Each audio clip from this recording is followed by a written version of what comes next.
Bismillahirrahmanirrahim. Assalamualaikum warahmatullahi wabarakatuh. Alhamdulillahirrabbilalamin. Wassalatu wassalamu ala asrafil anbiya'i wal mursalin Sayyidina wa nabiyina Muhammadin wa ala alihi wa sahbihi ajma'in, amma ba'du. Alhamdulillah, pada pagi hari ini kita dapat melanjutkan perkuliahan walaupun dalam keadaan daring. Yang kami hormati kepada Ibu Khairiyatul Muna MPD selaku dosen pengampu mata kuliah pembelajaran matematika SDMI, dan yang kami hormati kepada teman-teman yang berbahagia. Baiklah, dalam kesempatan kali ini perkenalkan, saya sendiri Aisyah, yang kedua Mansur, yang ketiga Mutia Maulidasari, dan yang keempat Nur Hasanah. Dan kami di sini dari kelompok 5, yang mana pada materi kelompok kami yaitu tentang teknik pembelajaran matematika. Untuk mempersingkat waktu, saya terlebih dahulu menjelaskan tentang pengertian teknik pembelajaran. Adapun menurut Prastowo, teknik pembelajaran adalah jalan, alat, atau media yang digunakan oleh guru untuk mengarahkan kegiatan siswa ke arah tujuan yang diinginkan atau dicapai.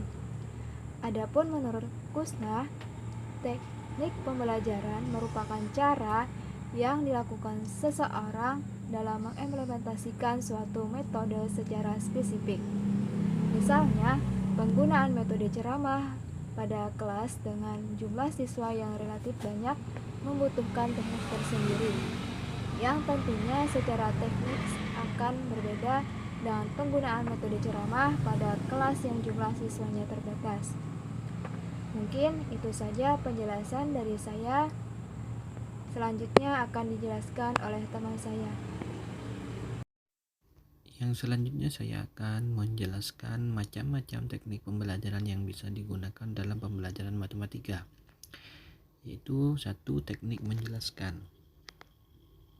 Teknik menjelaskan ini sangat perlu untuk dikuasai guru, namun perlu dibatasi untuk lebih fokus pada aktivitas utama siswa dalam kegiatan pembelajaran.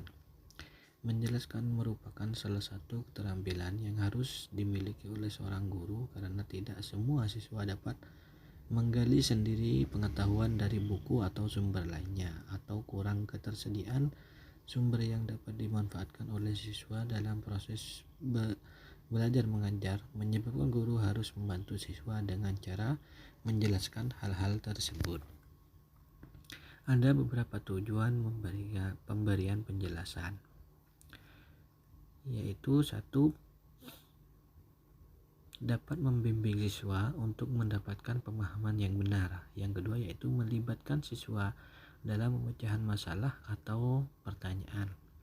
Yang ketiga yaitu untuk mendapat umpan balik dari siswa mengenai tingkat pemahamannya untuk mengatasi kesalahpahaman mereka. Yang keempat yaitu membimbing siswa untuk menghayati dan mendapat proses penalaran dan menggunakan bukti-bukti dalam pemecahan masalah. Yang selanjutnya yaitu teknik penjelasan. Teknik menjelaskan yaitu ada beberapa di sini yang saya paparkan, yaitu gunakan bahasa yang sederhana, jelas, dan mudah dimengerti oleh siswa. Nah, di dalam menjelaskan, teknik menjelaskan yaitu gunakan bahasa yang sederhana, jelas, dan mudah dimengerti. Yang kedua yaitu ucapan hendaknya terdengar dengan jelas, lengkap, tertentu, dengan intonasi yang tepat. Nah, ucapan ketika menjelaskan, guru harus hendaknya terdengar dengan jelas dan intonasi yang tepat. Nah, yang selanjutnya yaitu bahan disiapkan dengan sistematis mengarah ke tujuan. Artinya sebelum menjelaskan, seorang guru harus Menyiapkan bahan-bahan yang akan dipelajari dengan sistematis dengan mengarah kepada tujuan pembelajaran. Yang keempat yaitu penampilan guru hendaknya menarik diselingi dengan gerak dan humor sehat. Nah, artinya di sini guru hendaknya berpenampilan yang sopan, artinya yang menarik siswa untuk lebih semangat belajar di dalam memahami pelajaran matematika, dan sedikit memberi humor sehat, artinya bercanda yang sewajarnya saja. Yang selanjutnya yaitu adanya variasi atau selingan dengan metode lain, misalnya tanya jawab menggunakan alat bantu seperti alat peraga. Mungkin hanya itu penjelasan dari saya mengenai teknik menjelaskan. Ya baik, selanjutnya saya Mutia Maulidasari akan menjelaskan mengenai teknik penemuan masalah. Yang pertama, saya akan menjelaskan pengertian penemuan atau pemecahan masalah.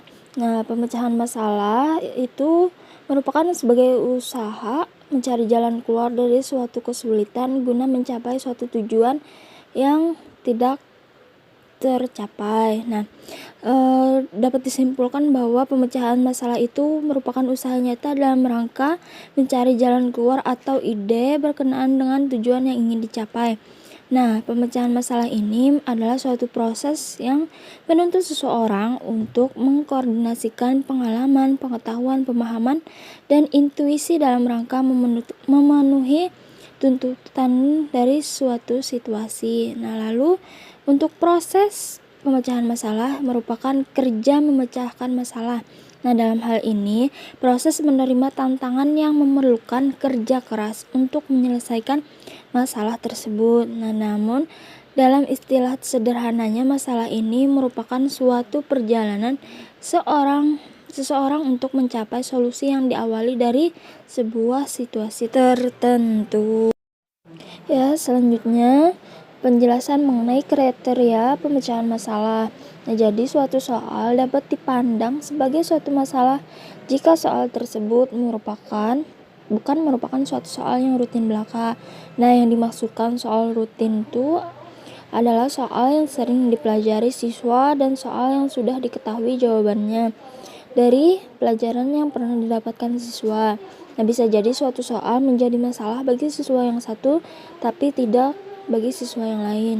Nah, jadi tidak semua soal matematika dapat dikategorikan sebagai soal pemecahan masalah. Nah, walaupun soal tersebut berupa soal cerita yang penyelesaiannya memerlukan perhitungan matematika. Selanjutnya penjelasan mengenai langkah-langkah pemecahan masalah. Nah, langkah-langkah pemecahan masalah matematika yang dikemukakan oleh Paula itu ada 4. Nah, yang pertama memahami masalah, yang kedua merencanakan cara penyelesaiannya, yang ketiga melaksanakan rencana, dan yang keempat melihat kembali. Yang pertama untuk memahami masalah itu penyelesaiannya dapat dibuat dari catatan penting yang berupa gambar, diagram, tabel, grafik atau yang lainnya. Nah, lalu yang kedua merencanakan cara penyelesaiannya itu dengan cara mengumpulkan data atau informasi. Yang kedua, jika perlu analisis informasi, dan apabila ternyata macet dan perlu dibantu melihat masalah tersebut dari sudut yang berbeda. Lalu untuk melaksanakan rencana itu penyelesaian masalahnya itu sudah direncanakan lalu dilaksanakan. Nah, di dalam menyelesaikan masalah setiap langkah itu dicek apakah langkah tersebut sudah benar atau belum. Hasil yang diperoleh itu harus diuji lagi apakah benar hasil yang dicari. Ya, selanjutnya mengenai melihat kembali. Pada tahap ini, hasil pemecahan masalah yang diperoleh mungkin merupakan bagian terpenting dari proses pemecahan masalah. Nah, setelah hasil penyelesaian diperoleh, maka perlu dilihat atau dicek kembali untuk memastikan semua alternatif tidak diabaikan, misalkan dengan cara melihat kembali hasil, melihat kembali alasan-alasan yang digunakan. menemukan hasil lain, menggunakan hasil atau metode yang digunakan untuk masalah lain, dan lainnya. Nah, sampai di sini penjelasan saya mengenai teknik penemuan masalah. Selanjutnya akan dijelaskan oleh teman saya. Selanjutnya, teknik bertanya. Dalam KBBI sendiri, bertanya artinya meminta keterangan.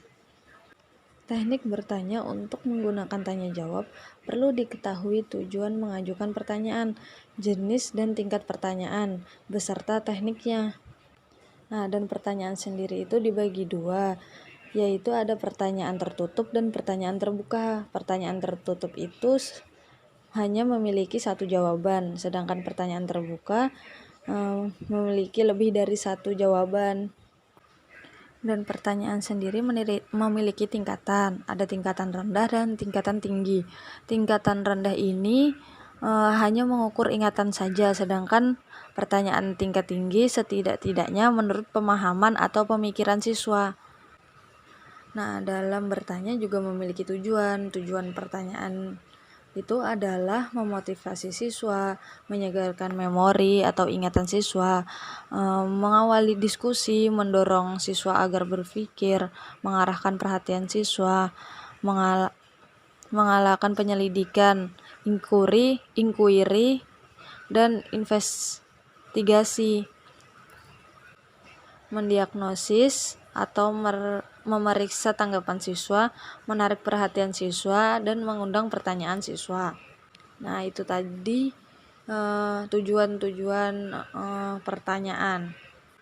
Nah, teknik bertanya ini berguna untuk meningkatkan kualitas serta kuantitas jawaban murid atau mahasiswa. Teknik bertanya tersebut ialah yang pertama ada teknik menunggu, memberi waktu yang cukup bagi murid untuk berpikir. Hal ini akan memberikan efek positif seperti siswa dapat memberikan jawaban yang lebih panjang dan lengkap. Jawaban siswa lebih analitis dan kreatif.